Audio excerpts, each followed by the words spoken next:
بسم اللہ الرحمن الرحیم۔ السلام علیکم ورحمۃ اللہ وبرکاتہ۔ وصیت نمبر 32، دوزخ سے پناہ۔ حضرت حارث بن مسلم تمیمی رضی اللہ عنہ سے مروی ہے کہ نبی کریم صلی اللہ علیہ وسلم نے فرمایا، جب تم صبح کی نماز پڑھو تو لوگوں میں سے کسی کے ساتھ بات کرنے سے پہلے 7 مرتبہ یہ کلمہ کہو، اللہم اجرنی من النار، اے اللہ مجھے دوزخ سے پناہ دے۔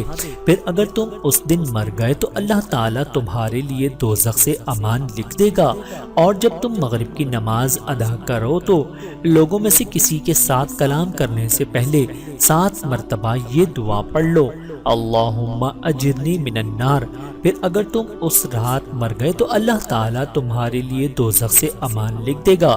اس حدیث پاک کو امام نسائی رحمۃ اللہ نے بیان کیا ہے، اور یہ الفاظ بھی انہی کے ہیں۔ اللہ تعالیٰ سے دعا ہے کہ اللہ تعالیٰ ہم سب کو سمجھنے کی اور عمل کرنے کی توفیق عطا فرمائے۔